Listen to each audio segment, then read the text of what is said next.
Deep in the heart of New York City's Chinatown is an office of two Feng Shui masters, where framed photos decorate the walls next to crazy, fancy fountains and a megaton of plants. My kind of place. But of all these photos, there's one that's weirder than the others. In it, you'll see a woman named Pu Ying standing next to a significantly less orange Donald Trump, with the phrase, "Photo taken at the Trump International Hotel and Tower, groundbreaking and blessing ceremony, June 1995.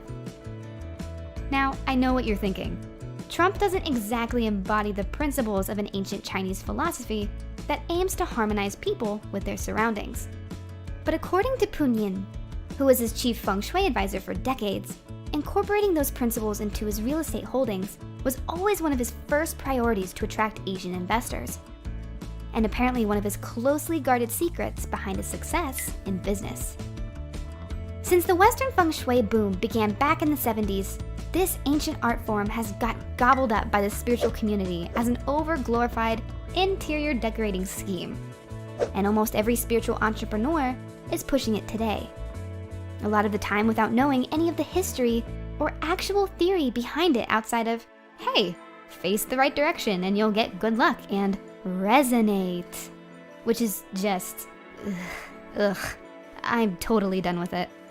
And you know what else we're done with? These past couple of years. Ugh.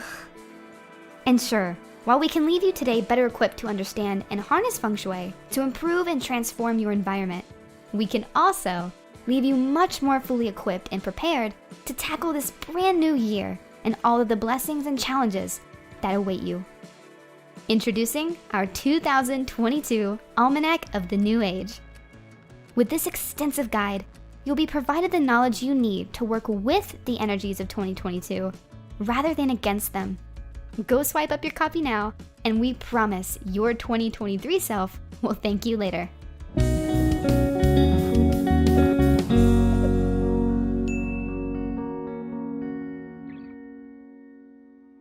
All right, here's the deal. Forget nearly everything you think you know about Feng Shui if you learned it from a New Age book. Anyone who teaches Feng Shui without having a solid grounding in classical Chinese philosophy is like someone practicing surgery without studying anatomy. It just doesn't work, and it can even be dangerous. In fact, one of the major criticisms that mainstream science has with Feng Shui is that in most experiments where it's been tried, no two professionals agree on the right direction or flow of qi. So it comes across like it's all pure guesswork. In reality, unless you've read the I Ching, Book of Burial or the Book of the Tomb, or learned from an actual Feng Shui master, you aren't really qualified to tell someone where to put their bed. And like any profession, there are a lot of people who know how to take advantage of people's beliefs and gullibility, because Feng Shui is a mysterious or exotic Oriental practice that the Starbucks hipsters just down quicker than their chai lattes. In order to really understand what exactly Feng Shui is, we need to go back into ancient history, like really ancient, and look at some astronomy, since before the invention of the Feng Shui compass, all those lucky and unlucky directions were calculated using the stars. The practice is as old as Chinese culture itself, with Stone Age villages along the Yellow River dating back to 6000 BC even practicing it. Back in 2001, a grave was unearthed in the Henan province of China, and it was kind of a big deal. It got interesting when the skeleton was found with two figurines made mostly of shells, a dragon to the east and a tiger to the west. In the center of the grave was a model representation of Beidou, the Chinese name for the Big Dipper. Since the dragon and tiger are also constellations in the Chinese sky, it's pretty clear that the early emperors and sages were orienting their tombs with the yearly revolution of the Big Dipper around the North Star. Yeah, but why is all this important? Well, because Feng Shui was originally a practice meant to orient the homes of the dead, basically the tombs, not the living. But before we can talk about why, we need to cover something even bigger: qi. Qi is the basic force behind all of Feng Shui. It's the energy through which it, and most of our existence, is said to work. thousands of pages of books and scrolls over the last 4,000 years have been dedicated to the idea, and to be honest, no English translation can do it justice. While energy might capture some of its physical characteristics, it doesn't even come close to addressing its spiritual qualities. Now, the ancient Book of Burial, written by the 4th century Taoist sage Guopu, characterizes qi as life breath, but in its earliest context, qi was actually used as a description for weather. According to the Zuo commentary, qi was a force composed of the 6 phases: cold, warmth, wind, rain, darkness, and light. In the early days, the word actually just meant vapor or steam. Basically anything in the sky, like clouds, but by the time Confucius came along, it had come to mean a kind of animating force in the atmosphere that was manifested in weather phenomena that actively influenced the human body. If you looked after your environment and the qi was flowing harmoniously in the world, the individual would be healthy. But if there was a block or the atmosphere was damaged somehow, it would manifest as fevers, chills, or even sickness on a society-wide scale. Hey, I'm not saying anything. The science of Feng Shui analyzed this force in the environment with the intention of controlling its manifestations for the individual. I call it a science because in the beginning it really kind of was.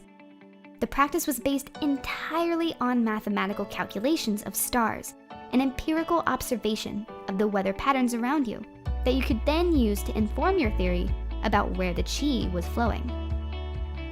But as time progressed and astrology and numerology got looped in, it became less of a concrete science and more of an art form. The quote-unquote art of Feng Shui isn't as much based on elemental physical world, but requires a belief in something like a force of destiny or even fate. But that doesn't necessarily mean that it's any less effective. See, qi is said to ride the feng, meaning wind, and scatter, but it is retained and collected when it comes to contact with shui, water. The ancient sages collected it to prevent its dissipation and guided it in specific ways to assure as much qi as possible was retained in a specific area.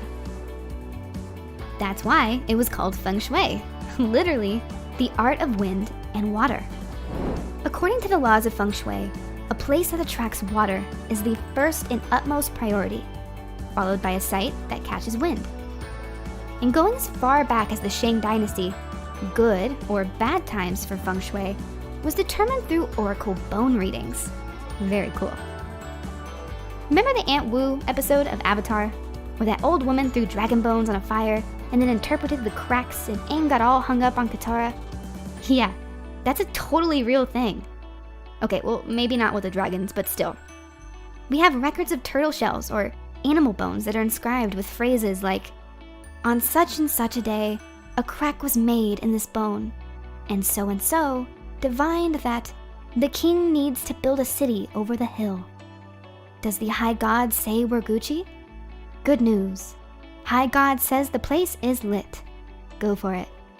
Obviously with a few more thousand forsooths or whatever, but you get the idea. Throw in some Taoist philosophy on yin and yang, which originally denoted sunshine and shade in its earliest form, and we start to see the main principle behind all of Feng Shui. Orientating the tomb and home to collect the most amount of qi by facing it in a correct direction that is calculated by a mixture of astrological and physical signs. So, why is everyone so obsessed with dead people and whether they're being put in juicy chi spots? Chi spots. I said chi spots, you guys. Ooh, Jesus. Really should have read the script on this one. Because Feng Shui was originally a form of ancestor worship, there was this belief in ancient China that the ghosts of ancestors and other independent, intangible forces, both personal and impersonal, kind of like great-grandma and a river spirit, could affect the material world, and that these forces needed to be looked after through rites and suitable burial places, because their support ensured the success and balance of the living. The spirits were always thought to be supporting us, and by orientating their homes in the right way, we could strengthen them, and they could support us better in return. When it comes to Feng Shui in practice, there are generally two schools of thought: Li Fa, meaning compass, and Jing Fa, meaning form. The form referred to in Jing Fa is the shape of the environment itself, like mountains, rivers, plateaus, buildings, and general surroundings. It covers everything from the 5 celestial animals: a phoenix, a green dragon, a white tiger, black turtle, and a yellow snake. Ideas about yin and yang and the traditional 5 elements of the Wuxing: fire, water, earth, metal, and wood. This school generally analyzes the shape of the land and flow of the wind and water to find that place with perfect Qi. It also considers the time of important events, such as the birth of the resident and the building of the structure. If we look at a few ancient Chinese texts, actually, we see just how important that relationship between Qi and the land really is. The Guanzi text reads, "Water is the blood and Qi of the earth, flowing and communicating as its sinews and veins." Way later, after the form school developed, we see the Book of Burial again saying, "Qi flows where the earth changes shape. The flora and fauna are thereby nourished. It flows within the ground, follows the form of the terrain, and pulls where the terrain runs its course." According to the book, the best place to build a tomb, or house in that case, is an area where the features of the land finish. But they didn't end there. The sages also brought in some heavy astrology and Chinese zodiac stuff when considering it all. They looked at the 4 palaces of heaven in Chinese mythology and brought them into the physical world as the cardinal directions. Again, they tell us that the dragon and tiger are what protect the district of the home. On a hill amidst folds of strata, if a place is open to the left or vacant to the right, if it is empty in front or hollow at the rear, Qi will dissipate in the blowing wind. Back to water though.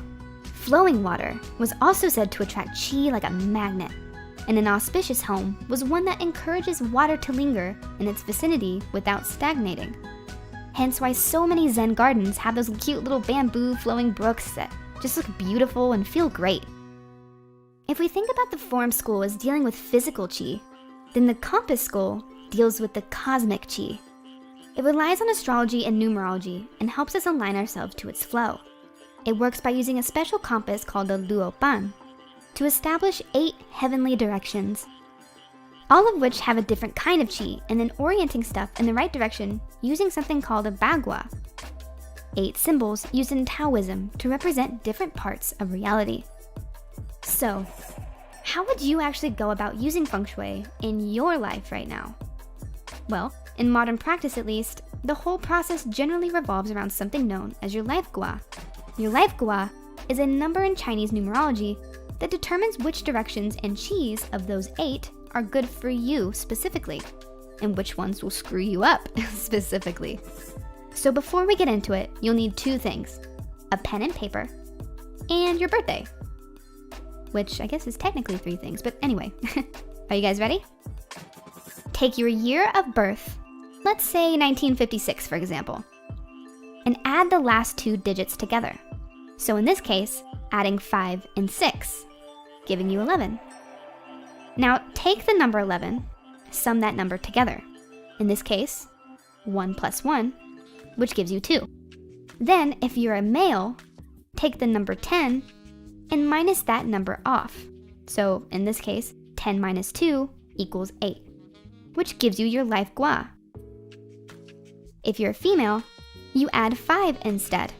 So it would be 2 plus 5 equals 7. Okay, but let's be honest, numbers are pretty boring, so here is a quick video of some cute puppies.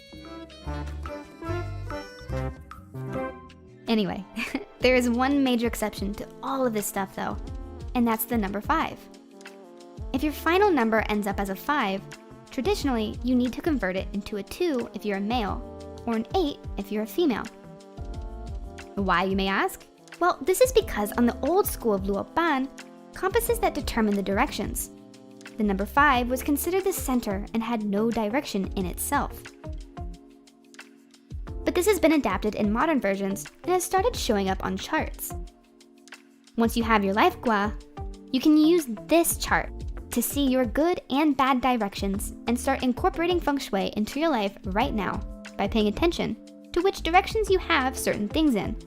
Don't worry, we'll also leave a link to this exact chart in the description of this video too. Now, there's still a lot more to cover, but we're gonna just let you dive into the sources yourself in the description if you wanna explore the history and practice of it all.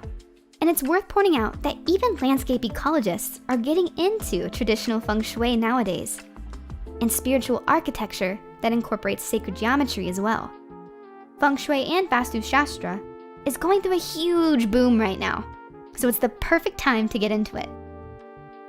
And if you took the time to calculate your life gua from earlier, let us know in the comments. Once you get past the boring math stuff, this stuff gets pretty interesting really quick. All right, guys, it looks like it's my time. Until next time, folks. Later.